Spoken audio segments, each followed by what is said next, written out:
All right, before we get started, I want to take a quick moment to thank you for your support so far.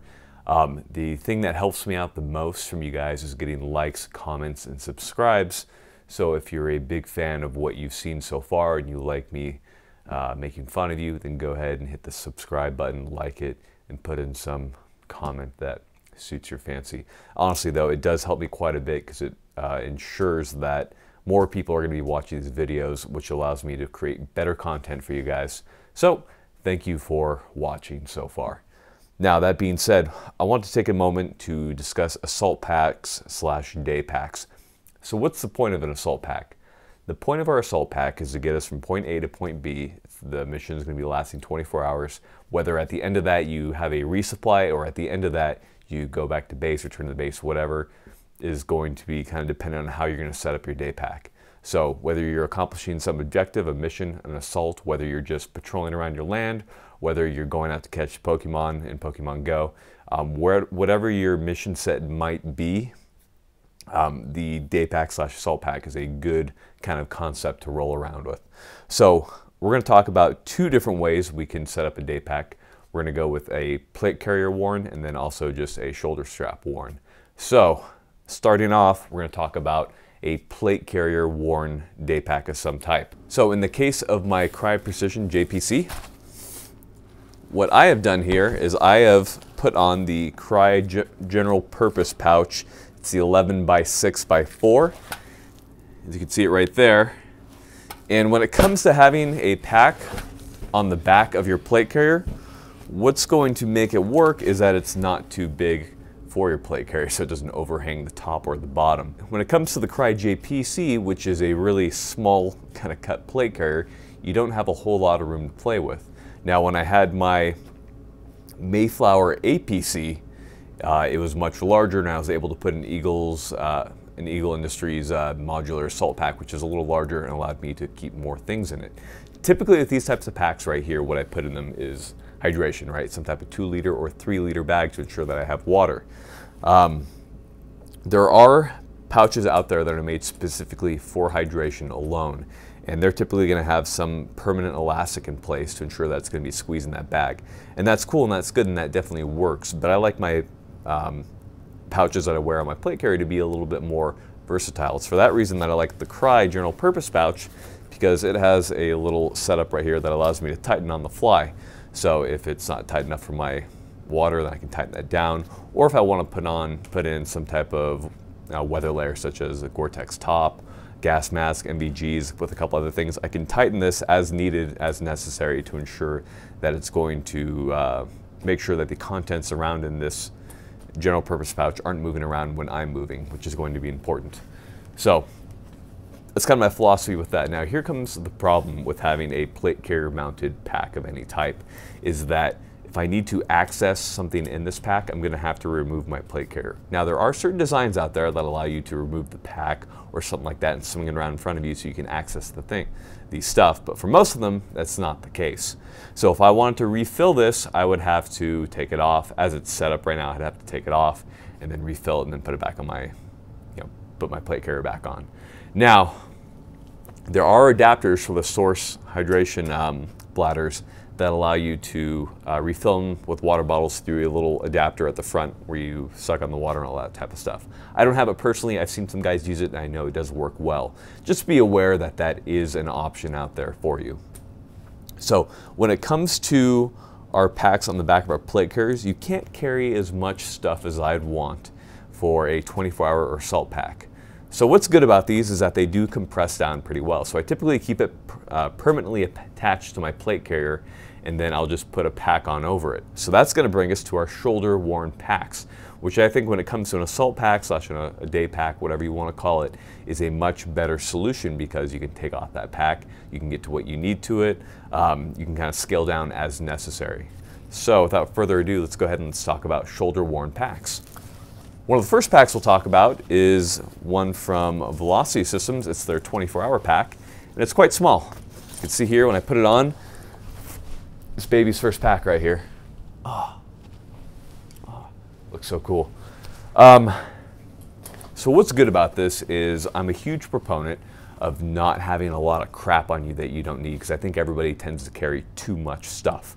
So this is going to limit what you can carry pretty much down to a hydration bladder and a couple other mission essentials to ensure that you're keeping your weight down. So depending on your mission profile, a smaller pack like this might be a good idea. Lots of bungees here to retain your items, that type of stuff, whatever you want to do. So definitely a good option. They do have another version that can also be mounted to a plate carrier should you want to have a larger pack on your plate carrier. So options. We have the classic, which I've worn for a long time, which is the CamelBak. So there's the CamelBak HAWG, which is a giant one. This is the CamelBak, I want to call it the Chaos, I believe. I don't know, I've had it for a long time. But these work well. They allow you to carry a hydration bladder, typically a CamelBak type, along with a couple other miscellaneous items as needed for your mission. But again, it's still a little bit small for what I would want for a day pack / assault pack. But it is another option. One that I've used quite a bit when I was in the Navy is the surplus, or not surplus for me, but the Marine Corps assault pack, or their little day pack. It's pretty good. It doesn't have a whole lot of pockets and a whole lot of things that go along with it, but it works incredibly well. It's very stiff, and it is the appropriate size to be able to carry the appropriate amount of gear to conduct some type of assaulting type mission. So we're getting closer there. Now the current pack that I have set up for my assault pack / 24-hour pack / whatever you want to call it use is from Cannae. I'm a big fan of this company because I think they make a very good product with a lot of good pouches, a lot of good accessories. They're built very durable, all that kind of crap. Now, you have a couple other good manufacturers of small day packs such as Hill People Gear, Mystery Ranch, and of course Exopack. So find one that's going to work for you. In this case, I'll be showing you how I have my pack set up for 24-hour assault usage and that type of thing. So I do kind of hate showing you one specific setup because, again, your assault pack is going to be set up based on what your mission set is and what you do. And for my military guys, my active duty guys, my law enforcement guys, you're going to have some very specific mission sets that are going to determine what you need to put into these packs. With that being said, I'm going to go ahead and I'm going to tell you what I typically put in my packs so you have an idea of what's worked for me and what's worked for others, because for the most part, this tends to conform to what I've seen a lot of other people carry in their assault packs, with some caveats, of course. So let's go ahead and let's start on the outside of my pack, and then we'll work into the inside to talk about what I actually carry in there. So first off, a couple things that I think are necessary. Now with this pack, I have it set up a little bit more for civilian type usage because a lot of people are messaging me saying, hey, I'm just a lowly civilian. So I want to take a moment. Hey, don't get down on yourself just because you're not military. Some people couldn't serve for whatever medical reason. I have a buddy who had type 1 diabetes. He wasn't able to serve. But you know what? He still does great stuff. So don't get down on yourself just because you're not military. I cater this channel to everybody. So don't get down on yourself. It's really not a big deal. I'm a big fan of all of my fans, everybody who watches, my airsofters, my civilian guys, my military guys, my law enforcement guys, 5-0. So don't get down on yourself just because you don't do what I do or do what you think is supposed to be a cool job, because believe me, my job's not nearly as cool as you think it is. All right, so first things first, I have Ranger beads. So what are Ranger beads? Ranger beads are essentially some type of bead. In this case, it's just 550 cord made all natural smatural, and it's placed on a length of rope. That way, you can count off your paces when you're doing any type of land nav. So it becomes really important when you start getting to pace counts that are getting up into 700s, 800s, 1000s, that type of thing. So what you do is for your pace count is essentially every time your left foot hits the ground. So what I tend to do is every time I hit 100 paces, I take one of these little beads, I slide them down to the end. That way I can count them at the end and know how many meters I've gone approximately. And for me, in pretty tough terrain, I typically average around 60 to 70 paces per 100 meters. So I kind of have this whole thing set up for, you know, how many beads does it get until I hit 1 kilometer, and then I reset and all that type of stuff. But anyhow, Ranger beads are a good thing. At the end of it as well, I have some fire steel. That way I can start a fire should I need to. So that's what we have right there. All right, on the other side right here, I have my hydration tube. So this is a Source 3-liter bladder, so that's quite a bit of water, but you should stay hydrated when you're on any type of mission. Now in this case, has a small pouch right here on the inside that allows me to keep my hydration pouch separate from all of my other things. So I like that quite a bit. I think it's a good thought process. Also, the compression on my back keeps that water pressure high so I'm not getting any problems sucking up water, that type of thing. So that is the hydration pouch.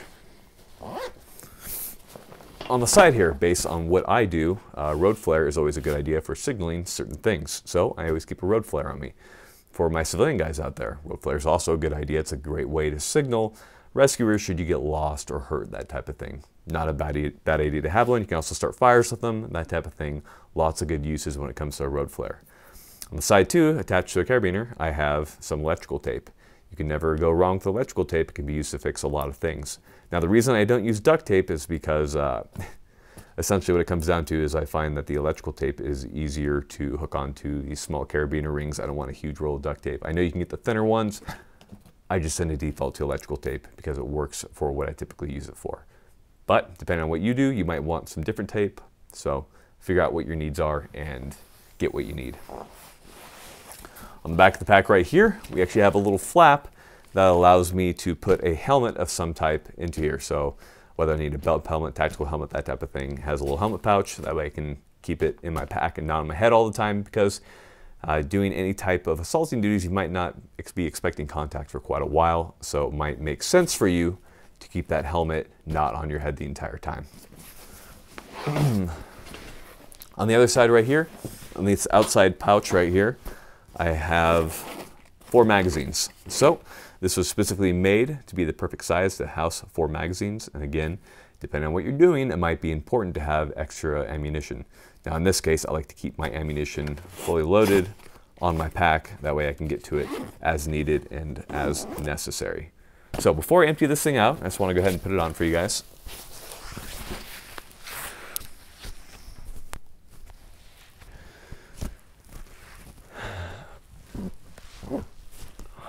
I like to wear it as high on my shoulders as I can to be as comfortable as I can. You can also wear it over your body armor as well. Just be aware that when you have it over your body armor, it's going to make it a little bit harder to shoulder your rifle. So depending on what you're doing, just be aware of that, practice with it in case you get into any type of engagement with this whole setup on.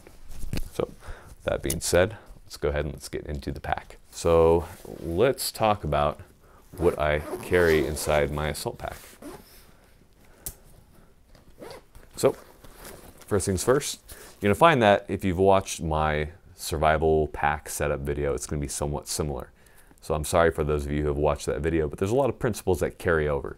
So first things first, 550 cord. I have 15 lines here, daisy chained up. That way they're nice and easy to get to. And of course, brightly colored. That way my stuff looks super cool and I'm tying it up and no one's going to mistake it for theirs instead of mine. It's important for field use. Now, if you notice, the items I'm getting to right now are at the top of my pack. That means they're easiest to get to because I'm going to be using them the most. So things like 550 cord, medical kits, that type of thing. It makes sense to have it at the top, right? Just things to think about as far as packing your pack. Wipes, really important. Give yourself a field bath over the day.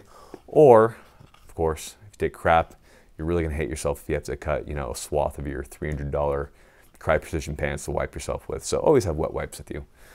You have camouflage, so you're always going to need camouflage. Now, depending on what you're doing, your color is going to be a little bit different. For example, if you're in the Coast Guard. On a serious note, I just want to say that I've worked with the Coast Guard in Tillamook Bay and also the rescue guys up in Astoria. I love you guys. I'm totally balls deep in you, so don't be offended. All right, you have a camo, so make sure you have it appropriate for your environment. At the front of my pack right here, take a quick moment, I have a IFAK. So this has general boo-boo stuff as well as tourniquet and, let's see, hemostatic agents, that type of thing.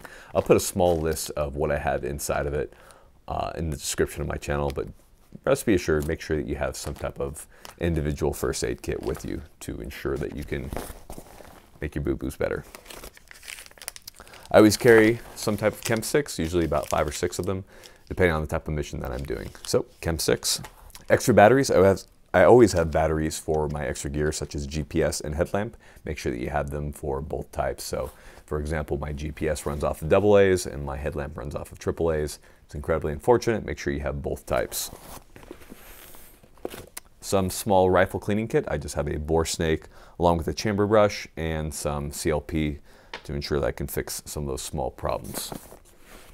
Iodine. I know a lot of you were saying, hey, iodine's bad for you and you take them long term. Sure, everything's bad for you taking long term. However, it's probably a lot better for you than a lot of the things that you guys already ingest, such as dip and alcohol. It's going to keep you safe from dying from various types of waterborne illnesses. So make sure you have iodine or filtration kit on you.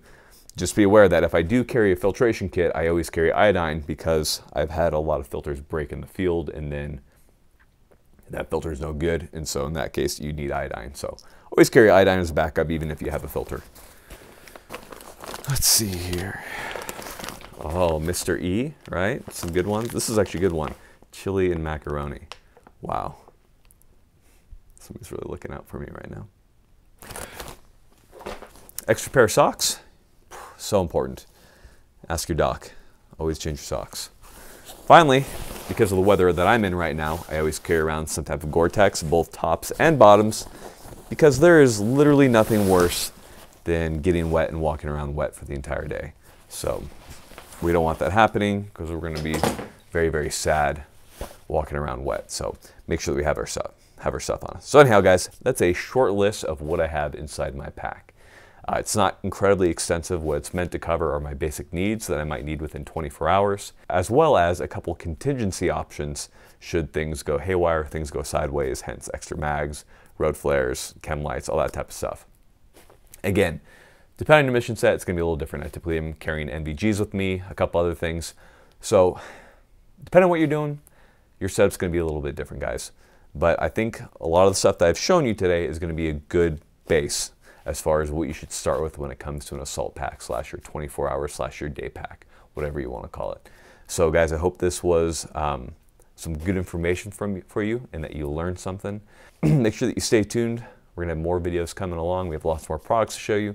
Appreciate your support, guys. And no matter what matters most is looking cool. So make sure you look cool.